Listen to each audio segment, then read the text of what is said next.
Bienvenidos a El Universitario Podcast, un concepto de divulgación y comunicación pública de la ciencia cuya finalidad es visibilizar la ciencia que se genera en universidades públicas y privadas de todo el estado de Chihuahua. Esta primera temporada del Universitario Podcast se produce desde la cabina de radio de la Universidad Tecnológica de Chihuahua, que es sede de este proyecto de divulgación de la ciencia. Hoy en este episodio conversaremos con una destacada catedrática de la Universidad Autónoma de Chihuahua. Conoceremos la importancia del cuidado del agua desde el punto de vista de una de las especialistas con más experiencia, trayectoria y pasión por este tema tan importante para Chihuahua. No te puedes perder este episodio. Aquí inicia El Universitario Podcast. Universidad Tecnológica de Chihuahua, sede 2025 del Universitario Podcast.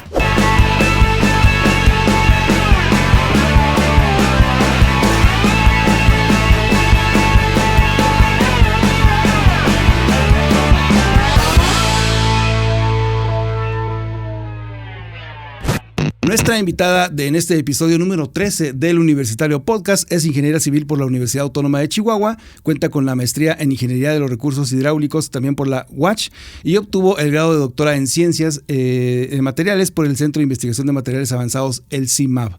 Se ha desempeñado a la par de manera profesional en la ingeniería aplicada en los 3 diferentes órganos de gobierno, en la Comisión Nacional del Agua como especialista hidráulica en el área del agua subterránea, en la Junta Estatal de Agua y Saneamiento del Estado de Chihuahua como jefa del Departamento de Geohidrología y Climatología, y además en la Junta Municipal de Agua y Saneamiento ha desempeñado diversos puestos de importancia y en donde es actualmente la jefa del Departamento de Sectorización y Gestión de Presiones en Red Hidráulica. En la docencia ha estado frente a grupo desde el nivel preparatoria hasta doctorado, cuenta con muy diversas publicaciones en diversas revistas científicas y de divulgación. En 2021 y 2022 fue distinguida en la lista de los 50 líderes mexicanos del sector del agua por la revista Líderes Mexicanos.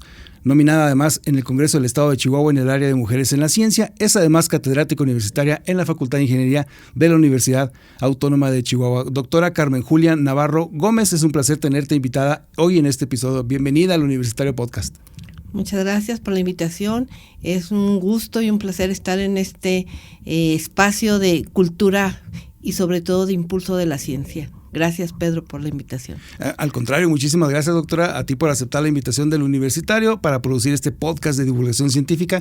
Nuestra finalidad es precisamente generar contenidos de comunicación pública de la ciencia que nos ayuden a comprender y sobre todo entender hechos y fenómenos de nuestra vida diaria con la ayuda de científicos expertos en diversas áreas. Antes de iniciar con este podcast, hacemos una pregunta que consideramos que es básica para darle contexto a este podcast y es la siguiente: ¿por qué te dedicas a la ciencia? ¿Dónde inicia tu historia como investigadora y como catedrática? Fíjate que un inicio a lo mejor fortuito fue la necesidad de resolver problemas, ¿sí? Ya como tal, como científica. Yo provengo de una familia que mis papás, mis antepasados, mis hermanos, varios de ellos se han dedicado a la ingeniería hidráulica en diferentes sectores del agua, ¿no? Entonces, ellos se dedicaban mucho a la solución de problemas con respecto al recurso hídrico.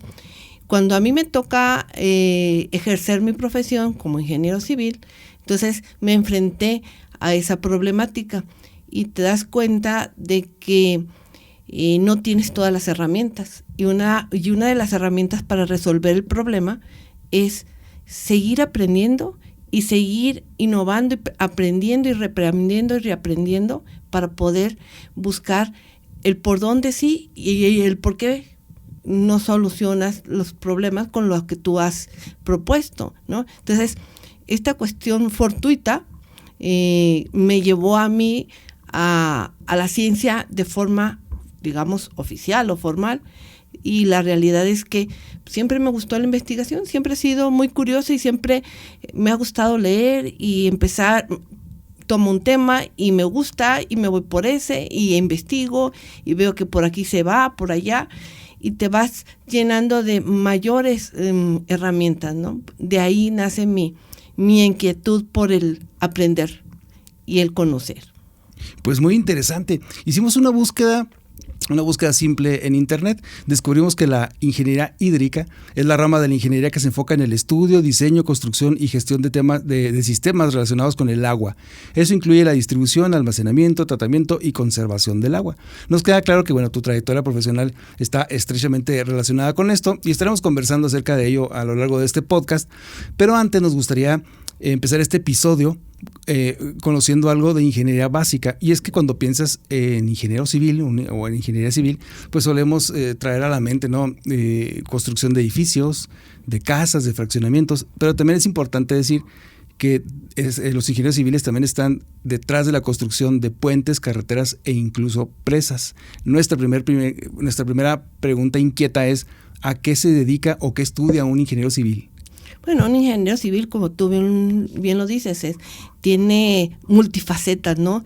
Puede generar varias líneas de acción o de implicación de la ciencia, que puede ser edificación, construcción, pavimentación, puentes, grandes infraestructuras, ¿sí? Grandes estructuras. Todo lo que tenga que ver con la modificación de los entornos para el hábitat de la población o del ser humano, la ingeniería tiene que ver con ello, ¿no? Y ciertamente el tema del agua a veces es pocas veces valorado en el tema de ingeniería civil, y son pocas las carreras de ingeniería civil donde tienen una terminación con el agua, ¿sí? Lo dejan como muy abierto, como que el tema del agua es algo que se toca muy superficial, ¿no? Pero la realidad es que el tema del agua por sí sola es un tema inmenso, multidisciplinario y muy transversal. Que si vas a hacer puentes, tienes que saber cuestiones de agua, porque puede haber socavaciones en los cimientos. Que si vas a poner estructuras, tienes que saber cómo va a estar el pilotaje, porque puedes tener esfuerzos de agua en el subsuelo. Y así infinidad de cosas que de forma directa e indirecta tienen que ver con el agua. No nada más es la distribución del agua, la conducción, la captación, el reuso o el tratamiento. La ingeniería civil con el tema del agua tiene que ver infinidad de cosas. Es más, sin el agua no existiría un desarrollo sostenible, económico, ni saludable. Ni civilización alguna, ¿no? No, y lo vimos en la pandemia. O sea, todo el mundo se refería a muchas situaciones de la pandemia, pero pocas veces se les dio el valor a la distribución del agua y el problema que tenían los organismos operadores o las comunidades para tener acceso al agua, para tener esa posibilidad de tener salud, ¿sí? Se hablaba de todo menos de eso, ni cuánto costaba, ni los esfuerzos, nada de eso. Se deja como implícito, ¿sí? Entonces creo que el no hacerlo visible es no darle el valor. Y cuando no tienes el valor de algo que es como el tema del agua, simplemente te enfrentas después a conflictos sociales, económicos muy complejos que difícilmente puedes empezar a desglosar si no generas ciencia y conocimiento en ello. Pues esa es la intención del Universitario Podcast, conocer tu punto de vista como experta en el agua. Nos gustaría que nos compartiera los fundamentos básicos. ¿Qué es lo que tenemos que saber sobre la hidrología? Fíjate que curiosamente la hidrología, como tú lo explicaste, es una rama de las ciencias que genera un conocimiento de cantidad y calidad del agua, la distribución. Generalmente lo asociamos con el ciclo hidrológico natural que nos enseñan desde la primaria, ¿no? Que precipita, evapora, se condensa, escurre, se infiltra, bueno, todo ese ciclo que nosotros nos enseñan desde la primaria y que no lo podemos aprender como esquema, pero no lo entendemos. Y no lo entendemos ni lo conocemos, ni siquiera lo tenemos bien cuantificado, ¿sí?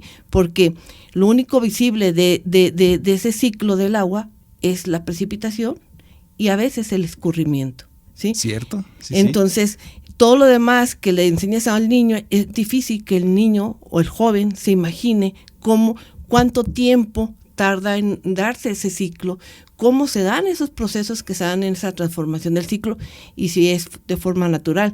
Cuando ya es un ciclo hidrológico que está modificado porque has modificado el paisaje y las cantidades de masa de agua que se mueven en ese ciclo, pues es donde vienen los cambios de patrones de clima, de variabilidad, de cuestiones de precipitación, de formas de tormentas, de intensidad de tormentas, y todo eso tiene que ver con el estudio de la hidrología.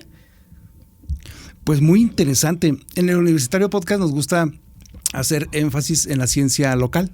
Hablando de nuestra ciudad, Chihuahua capital, ¿cómo se mueve tanta agua? La pregunta va en el sentido, para nosotros es muy fácil abrir la llave en la casa, ¿no? Pero queremos saber tu punto de vista o la ciencia que hay detrás para que llegue el agua a una casa.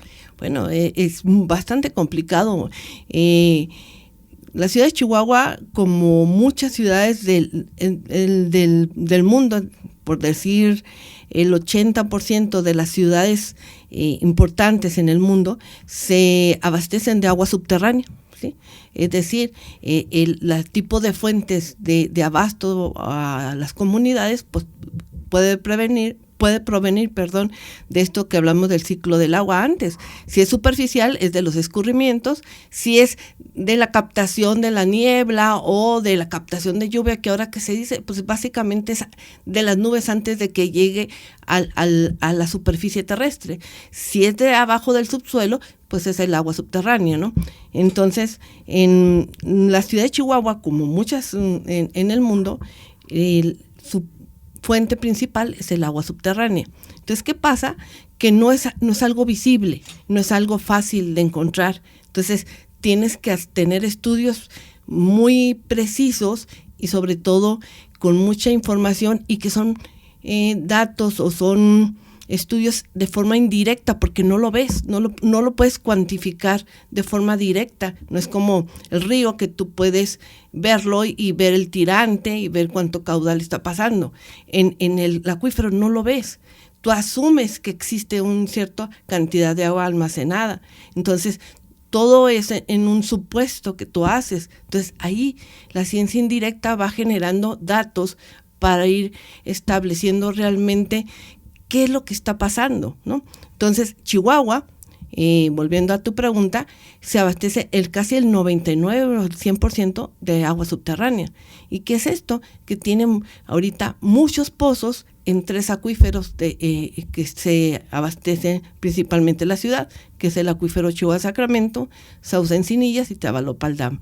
Entonces, todos esos pozos captan el agua del subsuelo y por medio de las bombas suben con energía hacia otros almacenamientos o tanques principales, que pueden ser superficiales, que ustedes los pueden ver en los grandes, y de ahí empiezas tú a mover y trasvasar el agua a diferentes sectores de la ciudad. Entonces, por eso, en una ciudad como Chihuahua, no toda la ciudad tiene la misma calidad del agua, por ejemplo, ni tiene las mismas posibilidades de tener el mismo tipo de infraestructura, porque tiene que ver con dónde está esa fuente y qué capacidad hidráulica o hidrológica tiene esa fuente para poder abastecer el asentamiento que se está dando, ¿no? Hablando sobre gestión de presiones en las redes de distribución, ¿cómo puede optimizarse la gestión de presiones en las redes de agua potable en una ciudad?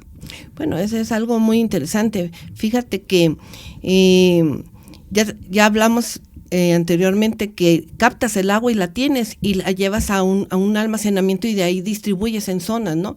Entonces, aunque esa zona distribuya a una colonia, la colonia tiene diferentes topografías que hace que algunos usuarios tengan mayor presión que otros.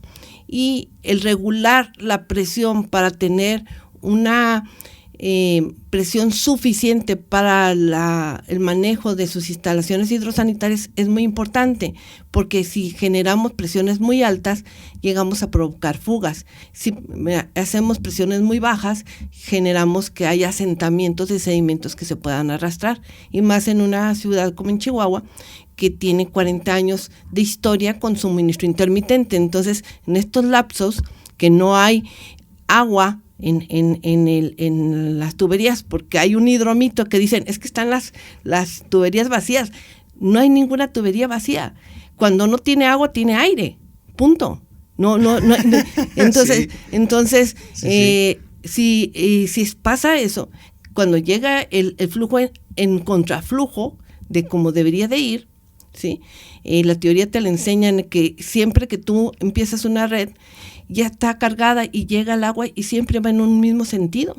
Cuando tienes este problema de suministro intermitente, pues llegas a tener contraflujos y generas estos problemas de asentamientos y de turbulencias y todo esto, que genera a la vez sobrepresiones por el atrapamiento de las bolsas de aire, por estos sedimentos que se están dando. Entonces, el tener una regulación de presiones significa que debemos limitar lo máximo y lo mínimo para tener un control en esa distribución, y que la forma en que se dé la distribución del agua en la colonia a la que les estemos surtiendo sea equitativo. Y no digo igualitario, sino equitativo, porque estas mismas diferencias topográficas van a hacer que no sea la misma magnitud. Ahorita mencionaba suministro intermitente, es lo que conocemos comúnmente como tandeo. Así es. Y el suministro intermitente o el tandeo es un problema muy, muy minimizado, ¿sí? A veces la gente tiene una concepción de esta forma de operar que no es la correcta. ¿Por qué? Porque no hay información, no hay ciencia, no hay conocimiento, no hay datos. Tú empiezas a buscar.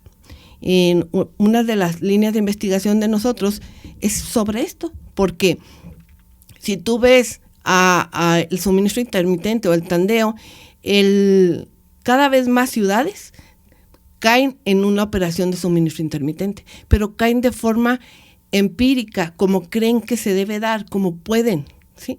Pero realmente no lo hacen con una tecnología, una técnica o datos que se puedan dar. ¿Qué pasa? Que este suministro intermitente, yo como operario puedo decir que abro la válvula o el pozo y te doy 8 horas, pero a lo mejor a tú en tu casa nomás llegan 2 horas, ¿sí? Entonces, cuando se hace el análisis por los gobiernos, como se ha hecho de forma normal, por el INEGI, que es por la encuesta, o por las encuestas que hacen otras instituciones que hacen tipo de encuestas de satisfacción, ¿sí? Les preguntan a los usuarios cómo está su servicio, cómo está su suministro de agua. Entonces, ellos se refieren a lo que ellos perciben, ¿sí?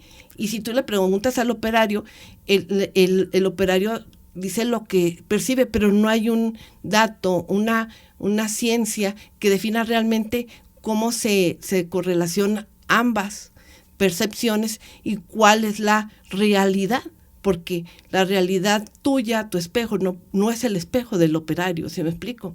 Entonces, para hacer eso se necesita datos, y ahorita ya con la tecnología se está generando estos datos para poder determinar realmente cómo se distribuye el agua.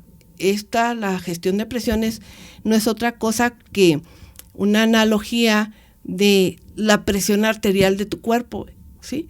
El sistema hídrico de las ciudades es un sistema vivo.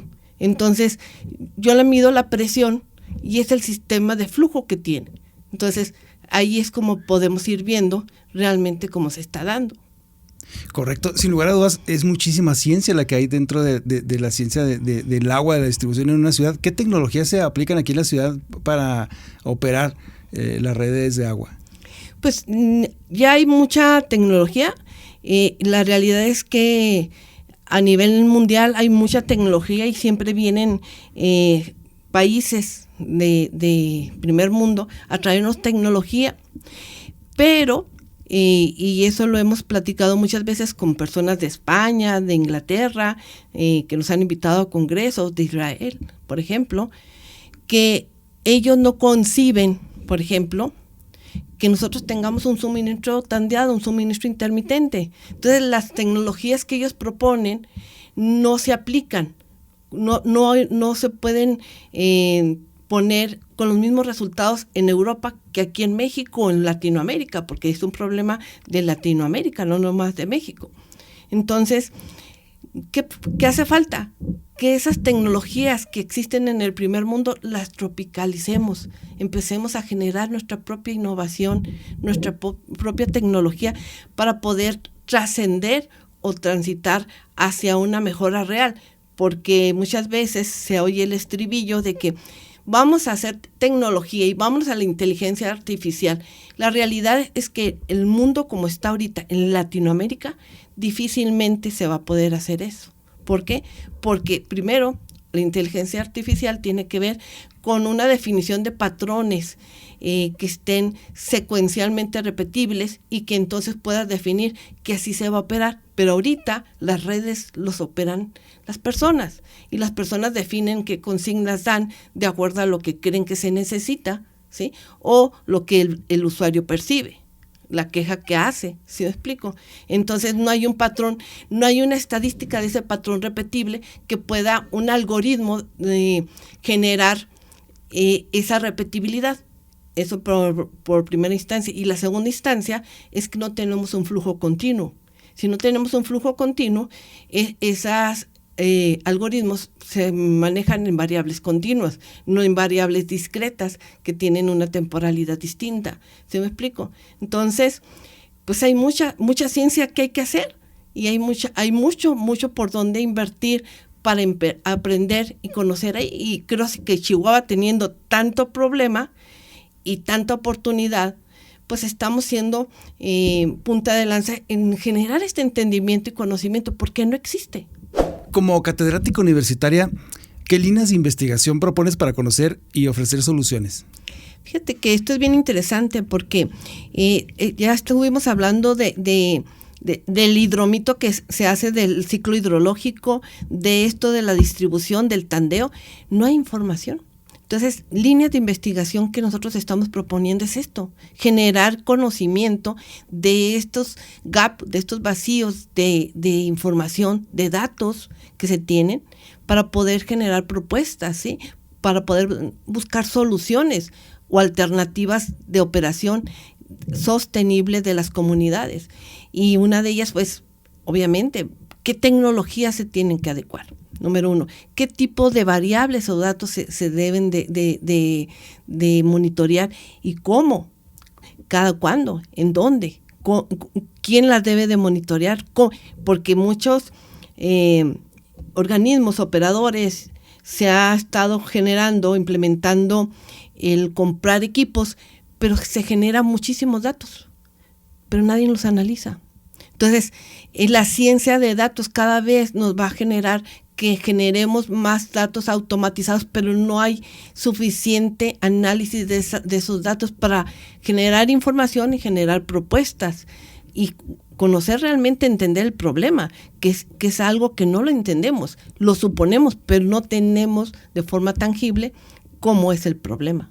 ¿Y tu trabajo como investigadora se apoya en trabajo colegiado con otras disciplinas, con otras áreas, con otras facultades, con otras universidades? Sí, aquí en la Universidad Autónoma de Chihuahua hemos trabajado, por ejemplo, con la Facultad de Química, con la Facultad de Zootecnia, con la misma, varios colegas de ahí de la Facultad de Ingeniería. Estamos con la Facultad de Filosofía, porque hay algo importante. Ah, caray. Ya me mezclaste la ingeniería con las letras. ¿Cómo se relaciona? Es a donde voy. Fíjate que, curiosamente, las ciencias duras, las ingenierías, conceptualizan un problema, ¿sí? Pero muchas veces la propuesta de un proyecto no es aceptado por la sociedad, porque tiene que ver con los saberes plurales de esa sociedad.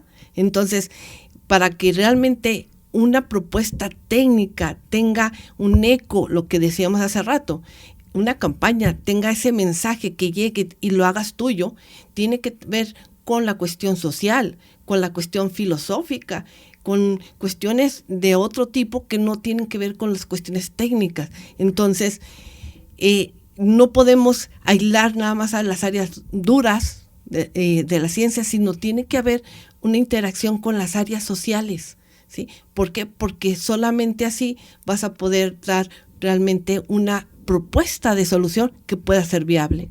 Sí, claro, pues tienes que socializar, comunicar, que la gente entienda, ¿no? Toda la ciencia que hay, alguien que traduzca lo de ingeniería a temas comunes, ¿no? Sí, lo que decíamos hace rato, o sea, todo el mundo ve llover, dice, qué bueno, ya se recargaron los acuíferos. Pues no, le tienes que explicar a esas personas que no es así, que la recarga que el que tú favorezcas una infiltración no quiere decir que vaya a haber recarga, ¿sí? Y es muy fácil de explicarle a un niño eso. Tú tienes una planta en tu jardín, ¿sí? Y tú le riegas todos los días y después le puedes hacer un corte a ese suelo y vas viendo que el horizonte de humedad va bajando. ¿En qué tiempo va bajando ese horizonte de humedad? Pues eso se te da definiendo de la temperatura, el agua que se evapora y se devuelve y lo poco de agua que va bajando. Entonces tú vas viendo que eso que tú le puedes dar riego todos los días, pues a lo mejor si el acuífero está a 150 metros de profundidad, pues a lo mejor llegará en 10 años, en 100 años, no sé. Entonces sí. La gente no lo dimensiona porque no lo entiende, ¿sí? Y se les hace fácil hacer una propuesta de ciertas cosas. Y aquí surge una pregunta inquieta. Digo, yo me imagino, al menos a mí me causa mucha intriga, que toda la ciudad esté pavimentado impacta en que no se pueda captar agua. Sí, obviamente, genera un impacto, como decíamos, del ciclo hidrológico, lo modificas, sí lo modificas. Aquí la pregunta es, ¿en qué tanto lo modificas? ¿Y cómo puedes generar o revertir un poco esas modificaciones para que no sean negativas? Porque tampoco puedes evitar el desarrollo, ¿sí? Sino claro, que tienes que hacer propuestas que tengan que ver con que el impacto sea menor. Por ejemplo, hay mucha gente que dice, no, pues tienen todos los arroyos de pozos de absorción para que se infiltre y se recargue el acuífero. Obviamente no va a ser así, porque muchos de esos arroyos son zonas de descarga. Es decir, si hubiera agua subterránea, ahí va a aflorar y va a salir, no se va a recargarse al subsuelo. Entonces, tiene que ver con este movimiento del ciclo hidrológico que tienes que conocer. Entonces, es importante saber dónde. Y todo eso, pues, necesitas datos, necesitas ciencia. Otro tema que consideramos muy importante y que nos causa también curiosidad es saber si en ciudades como Chihuahua se recicla el agua. Fíjate que Chihuahua es pionera a nivel nacional de el reuso del agua residual tratada, ¿sí? Fue de las primeras ciudades que tuvo plantas de tratamiento de agua residual tratada, la planta norte, y de ahí se generó lo que se llama la línea morada o la línea de distribución de agua residual tratada. Casi todos las áreas verdes que tú ves en la ciudad, casi todos se riegan con agua residual tratada. Entonces, Chihuahua es punta de lanza en eso y no tiene 5 años, tiene más de 25 años y sin embargo nadie lo conoce. Tú vas a otras ciudades, por ejemplo, Juárez apenas lo está haciendo, ¿sí? Guadalajara apenas lo está haciendo, Monterrey apenas va a empezar, ¿sí? León apenas lo va a empezar. ¿Y de dónde surgió la idea? ¿O cuál es el antecedente de eso? Fíjate que este antecedente se dio, hubo en un tiempo un impulso fuerte en la parte fronteriza por tener las aguas residuales que estuvieran tratadas, porque llegan al río Conchos y al río Bravo por el tratado de aguas que hay entre los dos países. Entonces el tratamiento de estas aguas residuales se vio por esa necesidad, porque se pidió por este tratado que las aguas que vayan descargan a estos efluentes estuvieran tratados, ¿sí? Por eso hay plantas de tratamiento, por ejemplo, en Juárez, en Ojinaga y en toda la zona que va a dar a estos escurrimientos, ¿no? En el estado de Chihuahua. Y bueno, pues ya estaba tratada y empezó un ingeniero que fue director de la Junta Central, muy visionario, el ingeniero Horacio Almazán, que en paz descanse, que dijo, bueno, pues ya la tratamos y mire, estar buscando fuentes nuevas o fuentes alternas no es tan fácil aquí en Chihuahua, no tenemos río, no tenemos, es más ponerle popotes a los mismos acuíferos. Entonces, vamos a sustituir el agua de primer uso, que es el agua de los acuíferos, por el agua residual tratada para los usos que no necesitan una calidad potable. Desde ahí salió esa inquietud y se empezó a generar por la Junta Municipal este reglamento de que tenían que tener las líneas de agua residual tratada o la línea morada. Y a grandes rasgos, ¿cómo funciona una planta tratadora? Bueno, las plantas de tratamiento de aguas residuales tratadas que hay en la ciudad de Chihuahua están a nivel secundario. Hay niveles de tratamiento, depende a dónde vayas a descargar o qué vayas a hacer con el agua que vayas a usar después de tratarla, ¿sí? Esto quiere decir que, por ejemplo, con agua define la calidad del agua es básicamente dependiendo del uso a donde vaya a ser utilizada esa agua. Si tú la vas a utilizar para agua potable, tiene que tener una calidad. Si lo vas a usar para nada más para riego, pues tiene que tener una calidad que no puede ser no debe ser tan estricta en ciertos parámetros como para el agua potable. Si va a ser para algo de industrial, pues tiene que tener unos parámetros más específicos, depende del proceso que vayas a tener. Entonces, todo esto tiene que ver con esta situación, ¿no? Entonces, si te fijas, pues la calidad del agua es un mundo en ese sentido, y la ciudad de Chihuahua tiene la mayoría de las industrias que se les pide que tengan plantas de tratamiento de aguas residuales para que descarguen al alcantarillado de la ciudad y con cierta calidad del agua, para que no vayan a matar a la biota que está en la planta de tratamiento y se pueda reusar esa agua. Entonces, es un mundo de ciencia que se tiene que hacer en ese sentido y de seguimiento, ¿no? Y bueno, llegamos a una pregunta también inquieta. ¿Cuál es el agua negra o qué diferencia hay entre agua negra y agua gris? ¿O cuántos tipos de colores hay? Mira, la clasificación del tipo de agua ya usada, digamos, la agua de primer uso es desde que sale de la fuente de abastecimiento, le llamamos agua azul, ¿sí? Agua azul. La agua que utiliza la biota o el ecosistema de forma normal, pues es un agua verde, ¿sí? Es un agua verde que digamos que no tiene tanta contaminación porque no tiene productos antropogénicos. ¿Estamos de acuerdo? Cuando es un agua gris, por ejemplo, es que ha sido usada en procesos que no tienen contaminantes microbiológicos que puedan ser nocivos para la salud, o que puedan ser reusados de forma más fácil en ciertos procesos aún mismo dentro de una vivienda. Por ejemplo, el agua de la lavadora, ¿sí?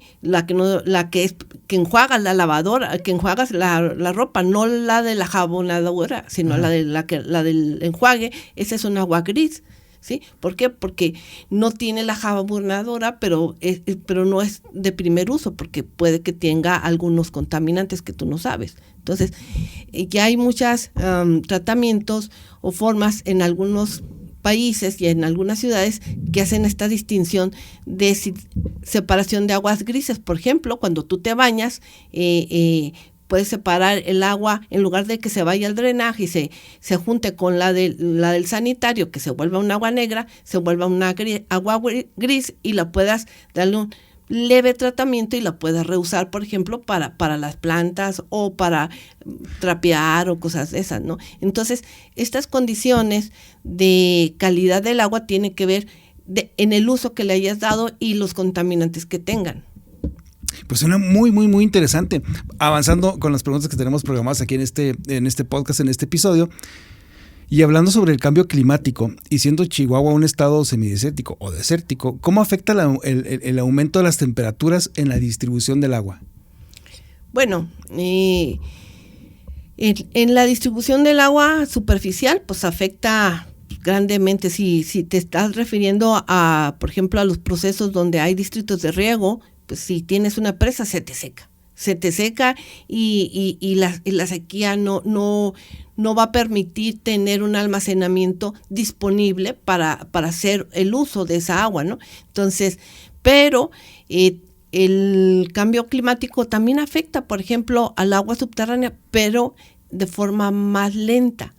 A lo mejor no lo vemos, pero es más lenta. ¿Por qué? Porque al momento de que no hay agua superficial, empezamos a utilizar más el agua subterránea, profundizamos más los niveles, entonces va a tardar más tiempo el agua en recargarse, entonces nos vamos a dar cuenta, pues, a lo mejor dentro de 20, 30 años, que el efecto del cambio climático, de la variabilidad climática, sí impactó esas sequías, pero que ahorita no tenemos medido, pero de que va a impactar de forma contundente. Sí, el problema es en cuánto tiempo y cómo nos vamos a dar cuenta y si va a ser posible de estabilizar. Mucha gente dice que puede ser reversible. Pues la verdad, hasta ahorita no ha habido grandes o no ha habido muchos casos de éxito en ese sentido. Muy interesante. Oye, una pregunta también que queramos hacer. Ahorita que mencionas que la relación, ¿no, del calentamiento global para extraer agua en los pozos cada vez más abajo, ¿cuál es la distancia promedio de un pozo? La profundidad. La profundidad de perforación. Bueno, imagínate que aquí en la ciudad de Chihuahua en los años 60 los pozos andaban entre 20, 40 metros de profundidad de perforación y ahorita pues en promedio andan en 400, 500 hasta 700 metros. Caramba. ¿Y cómo llegamos tan abajo? Bueno, la necesidad de buscar el agua que no puedes buscarla de forma superficial, la vas buscando del subsuelo. Entonces, ¿qué tanto almacenamiento hay abajo? No lo sabemos. ¿Qué tanto va a tardar en volverse a recargar esa agua que ya sacamos? Porque la que saquemos del acuífero no va a regresar. Aunque sea algún ciclo hidrológico, no, ¿cómo lo regresamos si lo estamos mandando a otra cuenca? ¿Sí me explico? Entonces la estamos exportando a otro lado. Entonces realmente es algo que hay que empezar a analizar cómo le vamos a hacer para generar un desarrollo sostenible, ¿no? Claro, hemos visto en algunos medios de comunicación notas relacionadas con un monitor de sequía en México. En Chihuahua hay modelos hidrológicos o bases de datos que nos ayuden o que ayuden a los científicos a generar soluciones para mitigar los estragos de la sequía. Fíjate que el monitor de sequía a mí me tocó participar hace como 20, 25 años cuando empezó el monitor de sequía. Estaba yo en la Junta Central y se empezó a ver la necesidad de llegar a un consenso para determinar qué variables había que monitorear, en qué tiempo y esa clasificación de magnitudes de esas variables, qué de intensidad de sequía se le podía manifestar, si era sequía extrema, sequía hidrológica, económica. Empezó a haber un consenso hace 20, 25, 30 años en ese sentido, te digo, y fue como nació el monitor de sequía, que hay grandes investigaciones, por ejemplo, que tiene el INIFAP. El INIFAP en Aguascalientes tiene un centro de investigación sobre eso. En México también tiene el Servicio Meteorológico toda esa información. Y aquí en Chihuahua, cuando el gobernador era, si no mal recuerdo, el gobernador Patricio Martínez, él generó un centro de investigación sobre la sequía que le llamaban el CEIS, ¿sí?, que estaba auspiciado por el INECOL, el Instituto de Ecología. Y la razón de tener eso, según recuerdo yo, porque nos tocó participar en la Junta Central con ellos, era precisamente generar productos para estar no solo monitoreando y analizando, porque mucha información, ya te lo dije, se genera, sí, se hace el análisis, pero no se utiliza para una toma de decisiones. No hay el siguiente paso, ¿no? De esta planeación adaptativa, no hay. Entonces, se estuvo dando hasta que desapareció el centro, desapareció, incluso pues las estaciones meteorológicas que son base específico para este monitoreo y este análisis, pues dejaron de desarticular porque no hubo inversión, no había quien le metiera financiamiento, ¿no? Ahorita se empieza a retomar otra vez esto por medio de desarrollo rural, por medio de la Junta Central, la Junta Municipal, el municipio, pero es algo que debe de ser sistemático y permanente. Bueno, sin lugar a dudas, ha sido un episodio por demás interesante. Estamos en la recta final. Este 2025, ¿qué sigue para la doctora Carmen Julia Navarro respecto a proyectos de investigación o catedráticos? Fíjate que este 2025, una de las metas que tenemos es terminar el postdoctorado. Estamos haciendo un postdoctorado que se llama postdoctorado en interculturalidades, colonialidades y saberes plurales, por esto que te digo de la relación filosófica, sociológica y de territorialidad del agua, para poder proponer más alternativas que puedan ser viables, ¿no? Y en cuestión de innovación, estamos buscando conocer más tecnología para realmente transitar de la generación de datos, del análisis de la información de la ciencia de datos, ¿sí?, que es meramente estadístico, a llegar algún día, a lo mejor dentro de 2, 4, 5 años, a la inteligencia artificial. Sabemos que necesitamos ese horizonte porque sabemos ahorita lo que tenemos.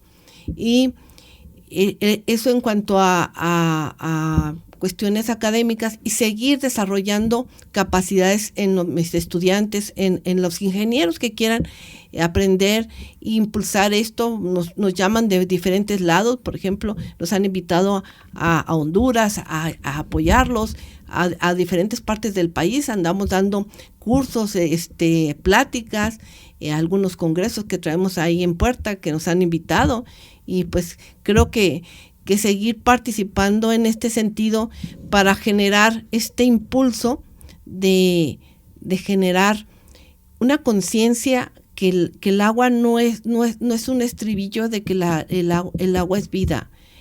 Sin el agua no hay un desarrollo sostenible, económico y de ningún sentido.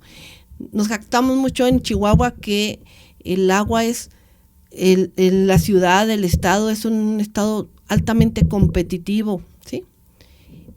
Pero no le damos el valor al agua. ¿Dónde está el valor del agua? En ese desarrollo que tiene el PIB de Chihuahua. ¿Dónde? Entonces, buscamos incidir en ese sentido, y creo que este 2025 buscaremos irnos por ahí. Excelente. Antes de despedirnos de este episodio número 13 del Universitario Podcast, la última pregunta. ¿Cómo invitarías a nuestra audiencia a que se interese por la ciencia?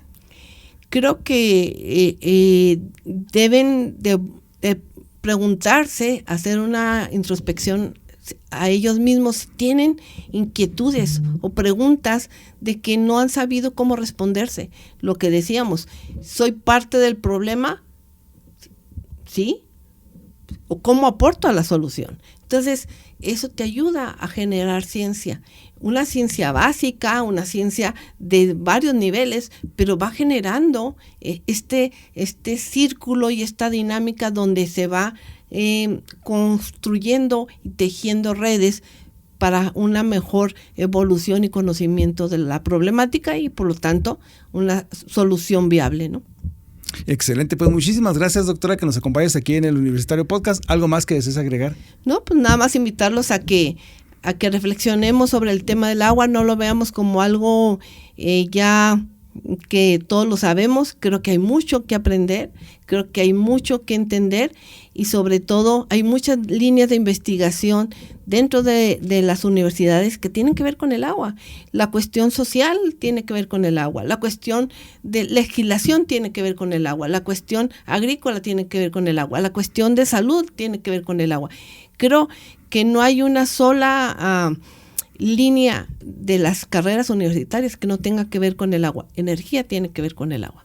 Entonces creo que estamos dándole muy poco valor al tema del agua. Excelente, pues muchísimas gracias, doctora. Esto ha sido todo en el Universitario Podcast. A ustedes que nos han acompañado en este episodio, no olviden suscribirse a nuestro canal de YouTube y compartir nuestros contenidos, ciencia, tecnología e innovación que se desarrolla y se genera en todas y cada una de las universidades públicas del estado de Chihuahua en nuestro portal digital eluniversitario.com.mx. Por su atención y compañía, muchísimas gracias y no se les olvide que todo tiene su ciencia.